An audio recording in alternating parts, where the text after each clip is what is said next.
Number 76, PK Subban.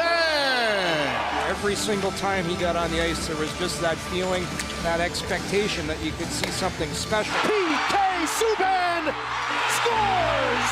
How's that for showtime? This is just a thing of beauty. Look out, folks.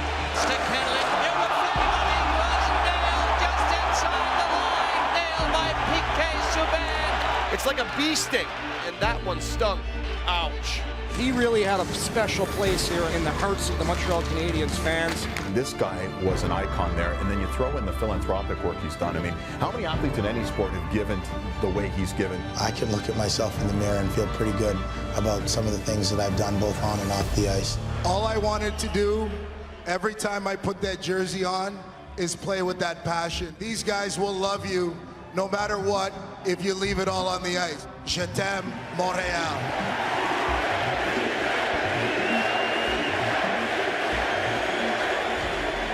You may have figured out my next guest, Norris Trophy winner, two-time first-team All-Star, King Clancy Trophy winner, friend of the show from Time, fam. From Time. Please help me welcome back Pernell Carl Subban. What is going on? PK Subban. I mean, I'm just living life, bro. I got no complaints. Nice. No complaints at all. Nice. Appreciate it. Hey, the homecoming, like as I'm watching it over again, I'm getting goosebumps over again. Predators in town, the hometown Habs giving you the homecoming. What was that like? I mean, man, it was, first of all, it was unexpected because when I had retired, I was just kind of thinking about taking time off. Didn't really know what I was going to do moving forward. I knew that I'd probably have some options of things that I could do, but I hadn't made up my mind about anything. And I got a phone call just a few days after my retirement from Jeff Molson just saying, hey, listen, you're Habs alumni. Like, we want to honor you for a night. I want to honor you for a night.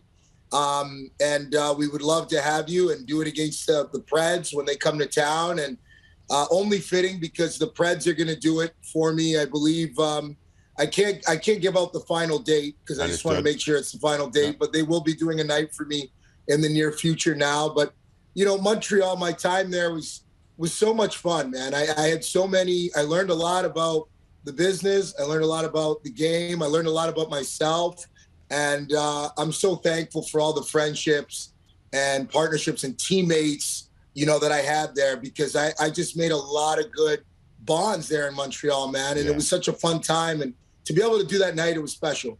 The legendary voice of the Bell Center, Michel Lacroix, started the ceremony by saying, welcome home one of the most electrifying players ever to don the Canadiens jersey. And I know how much that CH meant to you on that jersey. To hear that and then to hear the PK chant again, like, was it chills? I know that you want to say all the right things about the teammates and all those things, but for a moment, were you able to kind of step outside yourself and realize, like, one of the most electrifying players ever to don a Canadiens jersey? Like, that's pretty crazy. Yeah, to be honest with you, bro, like, those types of things are actually really uncomfortable for me, because during my career, everything has always been about, like, PK gets all the attention. He's always trying to garner attention. And not that I listen to people, but oftentimes I find I try to defer as much as I can because it is a lot, because I am different. I'm different. I was different when I got into the sport.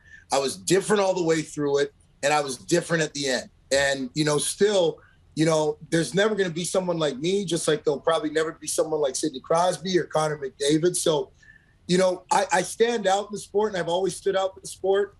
So with that comes attention just right off the hop, once I show up to work, you know what I mean? So I always try to defer. And what I loved about that moment, first of all, to get to what Michel Lacroix said, that was a special way to start it because in such a storied franchise, it's been around for so long, so many Hall of Famers. You start at the top with Jean Beliveau. You work your way down to Richard. You work your way down to all of the greats that put that jersey on and all of them that stood for more than just hockey. Like, these are legends in the world of sports. So to be considered, one of one in anything, in that organization.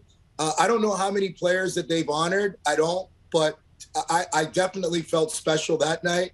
And what made it great was the night wasn't really just about me. It was about my friends, my family. Yeah. It was about Mila, the little girl that I brought on the ice. It was about the current players and the future players.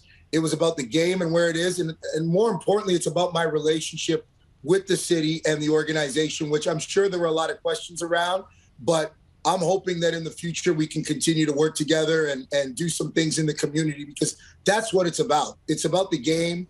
It's about hockey. It's about bringing people together. So I'm all for that.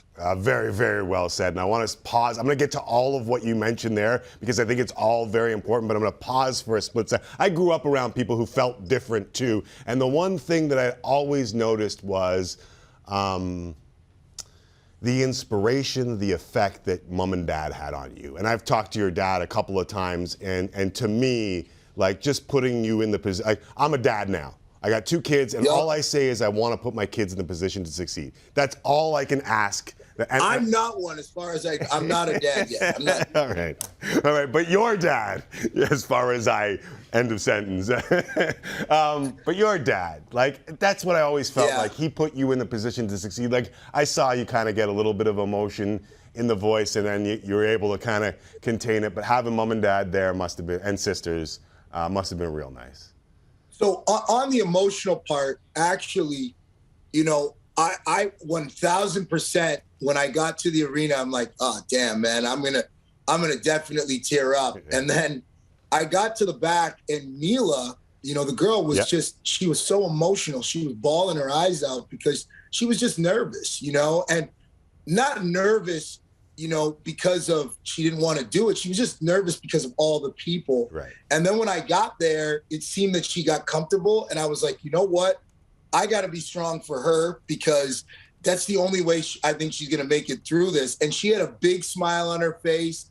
And I think, once again, I can't thank the crowd enough, but I'm going to thank them again for chanting her name. I tried to get a Mila chant going, and I'm sure that's going to be a moment for her that she'll never forget. And, I'm thankful that I told them to do it, but I'm even more grateful that they did it and gave her that moment. So that was definitely special. And, for me, I'm okay with holding back tears and being strong for someone like that. So I had to do that. But definitely it was emotional to have my parents there. And, with athletes, oftentimes when we have our father figure in the picture, we always talk about the father and the impact that he's had. And I have a great father who's had a tremendous impact, not just on my life, but all 5 of us. And I think that's the great thing about our family, is that not one of us gets treated better or gets more love than anybody else. We all get the same amount of love, and we all share everything together. So that's really a credit to my parents. And it's not just my dad, but my mom, who, prefers to stay in the background, who doesn't need to be out in front, doing any of that stuff, and, sit back and just do her thing. And if it wasn't for my mom, I can tell you this, I wouldn't have what I have today. My mom, financially, she worked in the bank for over 40 years, helped me manage my money to make sure that, when I was ready to retire, I could, and move on from the sport and tackle some other things in my life. So that is one of the most important things that gets overglanced for athletes, is you need to have strong parents that are looking out for your best interests. And my mom was always concerned just about making sure that her kids were set up to be successful. So I have to give her huge props, because I wouldn't be here without her. My dad spent a lot of time with me, taking me to practices, my brothers and my sisters taking on the basketball. But my mom was really that pillar at home, and still is the pillar at home that keeps our family together. And for me, she's really the most important person in my life. Like, without my mom, I wouldn't be where I am today.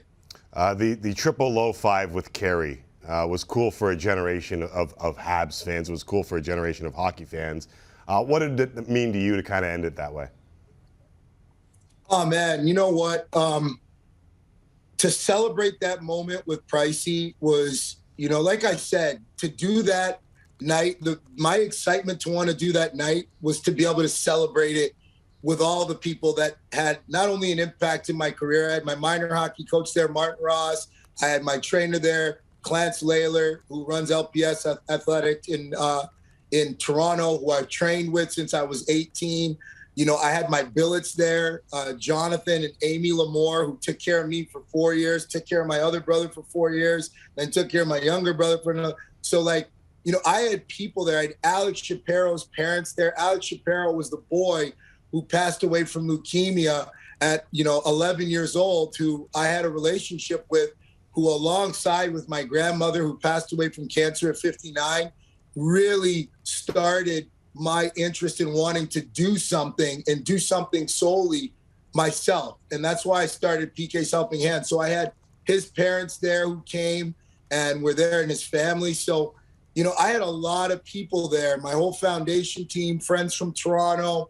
I had Mike Prebag, Melissa Gavellos, people that kept me on the ice throughout my career. So that night was so special because I got to share it with them, and I got to share it with a guy who, when I came into the league, Pricey was on the bench. Halak was playing. Yeah. And every day when we had practice during the playoffs, I admired the way that he carried himself. He was a team guy. He put the team first. He kept a positive attitude. I remember, I'm not going to name names, but there were some other guys that maybe were in and out of the lineup who weren't feeling great about it, and he challenged them to put the team first. And that's what I respect mostly about Pricey, is I knew he always wanted to win. And I think we shared that together, is that everything we did was to try to win. We wanted to win so bad. And, to share that moment with him and everything that he's gone through, he deserves just as much to be a part of that moment with me, because he was a huge part of it.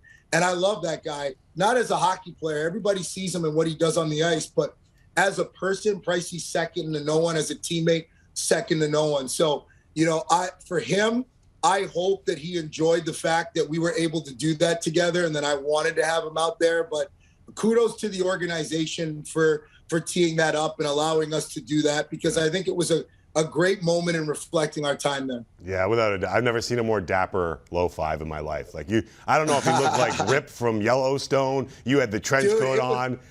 It was solid too. It was like we were doing it yesterday. Yeah, there was no mess up. It was solid. He loved it. I loved it. And I think the crowd did too. Yeah, they did. And they loved you having Mila out on the ice. And I know you're still doing work with the Montreal Children's Hospital. PKSuban.com if you want to help out the foundation. Still going strong again. PKSuban.com if you want to help. I also know that you're doing work with Kraft Hockeyville, which is going to award another $250,000 for arena upgrades and a chance to host an NHL preseason game. What's that like? I mean, I know you love being around people who are having a good time. This seems like this could end up for someone to have a real good time.